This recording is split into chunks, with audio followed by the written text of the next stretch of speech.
It's so vitally important for us to understand this history if we were going to answer that question, why is modern medicine so drug intensive? And it's not because patent petrochemical medicine is superior.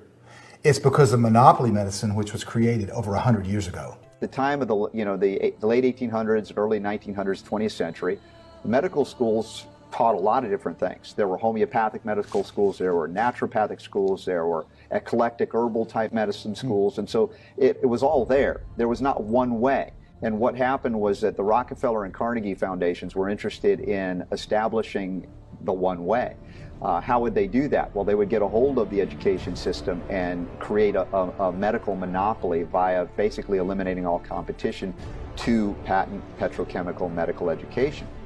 That's the Fleksner report of 1910, it became known. Abraham and Simon Fleksner, were hired to do this. It was a preordained commissioned report.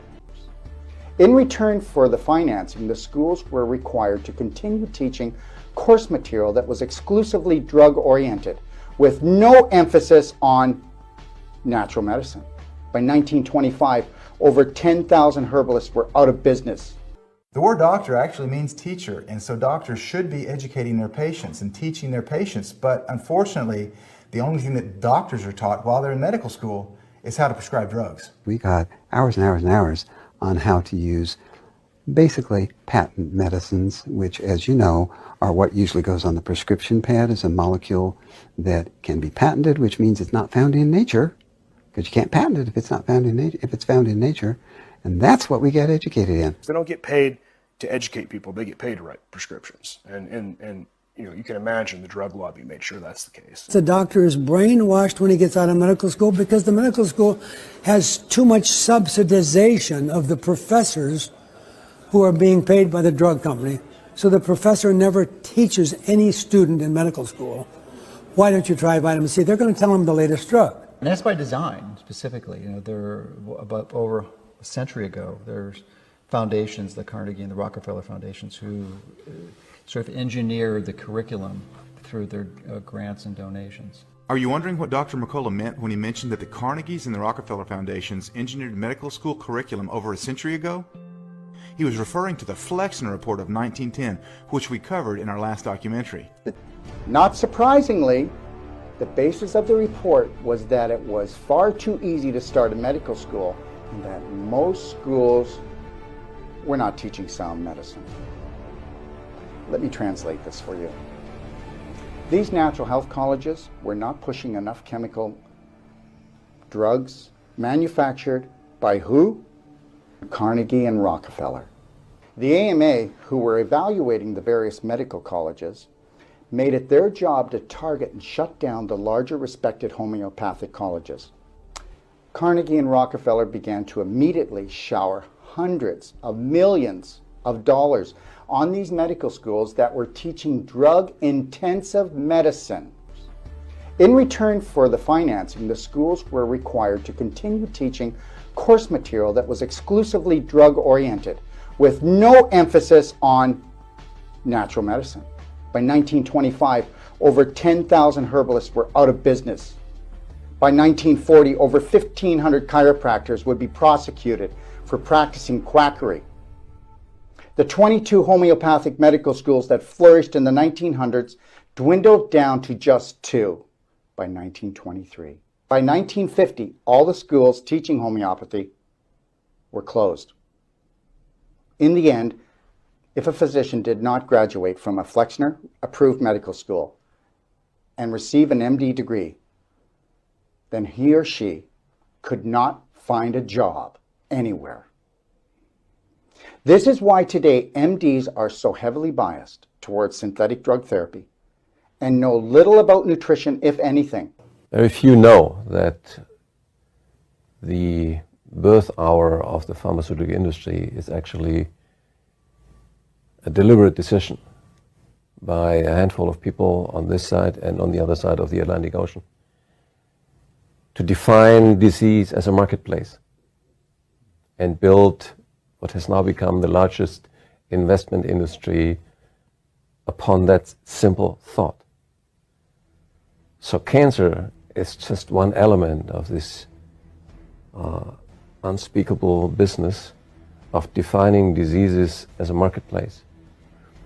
Everything else that you see today around the pharmaceutical industry, the tremendous profits, the inability to eliminate diseases, the propaganda war from that side that they are actually making progress in any disease, all of that comes from the fact that it's a business model, an investment industry that thrives on the continuation of existing diseases and the launching of new diseases. Yes, modern medicine is a business. And just like any business, the goal is to grow this business and also to eliminate competition and to maintain the monopoly. I mean, heck, even in 1913, the American Medical Association developed an internal department that they called the propaganda department, and its main goal was to eliminate quacks. But what exactly is quackery? I mean, in the United States, our first president, George Washington, he died as a result of bloodletting, and that was an approved treatment of the day. Ignaz Semmelweis was called a quack because he suggested that doctors actually wash their hands before surgery. And physicians today that do not use chemotherapy, they're considered to be quacks. But very few people know the real history of chemotherapy and its origins. The first chemotherapy agents, and even some of the agents that are still used today, are derived from the mustard gases that were used to kill soldiers in the world wars. I mean, this explains why many people, including myself, would never touch chemotherapy. It's just too darn toxic. Maybe one of the reasons that 90+% of oncologists won't do conventional treatments like chemotherapy is that they actually cause cancer.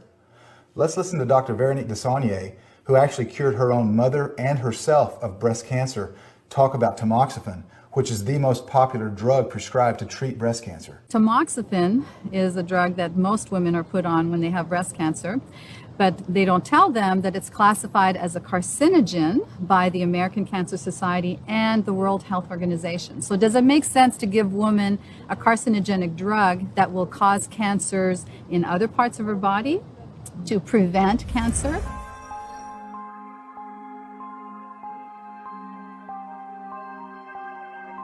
In 1907, the AMA, American Medical Association, involved the Carnegie Foundation in elaborating a book-length study of medical education in the United States and Canada, also known as the Carnegie Foundation Bulletin No. 4.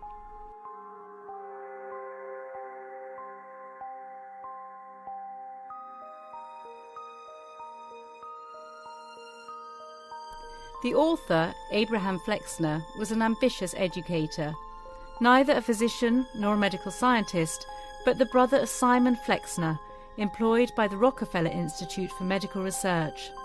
Later on, Abraham Fleksner became the first director of the Rockefeller philanthropy programs in medical education. Andrew Carnegie was regarded as the second richest man in history after John D. Rockefeller. While Carnegie played a leading role in the American steel industry and education, Rockefeller was interested in oil industry and medical research. Abraham Fleksner's report was published in 1910, and the purpose was to improve the quality of medical service by establishing professional medical education based on mainstream scientific principles. But what was accepted as science in the early 20th century? The theory of materialism, rising in the 17th century, holds that the only existing thing is matter. Everything is composed of material, and all phenomena, including consciousness, human soul and spirit, are the results of material interactions. In other words, matter is the only substance. Scientific materialism, physicalism, became the philosophical position of the early 20th century. The main statement of physicalism is that there are no kinds of things other than physical things.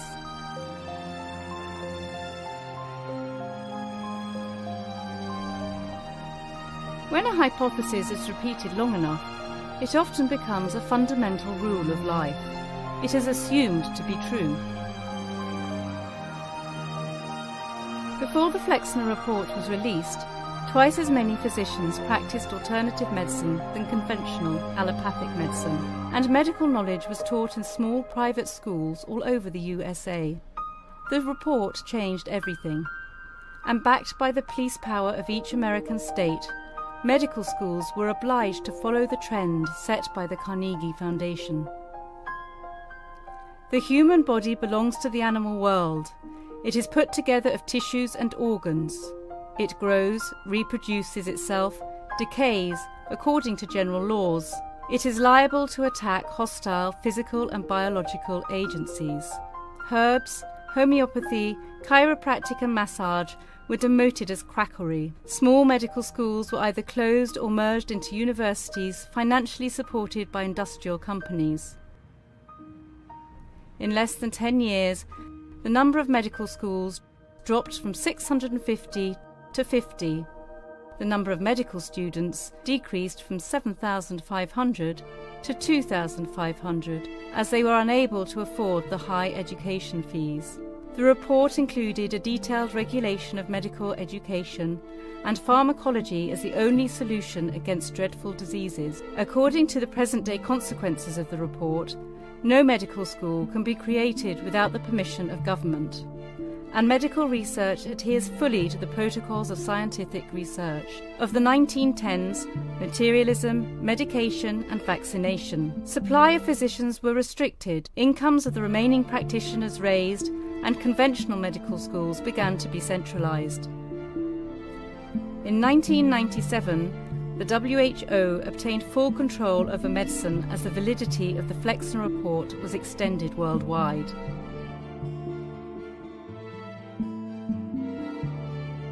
And what was the long-term result of reforming the medical education and practice? Hardly any news in the media.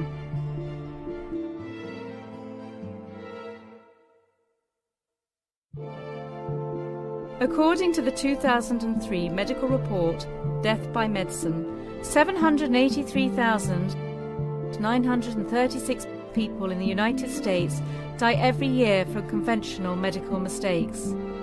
This is 16,400% of the victims of September 11, 2001, equivalent to 6 jumbo jet crashes a day for an entire year.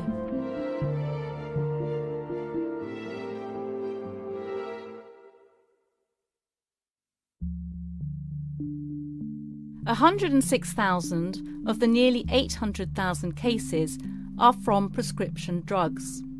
The United States spends $282 billion annually on deaths due to medical mistakes, or iatrogenic deaths. According to a 1995 US iatrogenic report, the annual automobile accident mortality rate is 45,000. On the other hand, annually, over 1 million patients get injured in hospitals, and 280,000 of these cases result in death. In 2004, the USA spent $1.4 trillion, 15.5% of the GDP, on healthcare. More than 1/3 was paid to the pharmaceutical industry.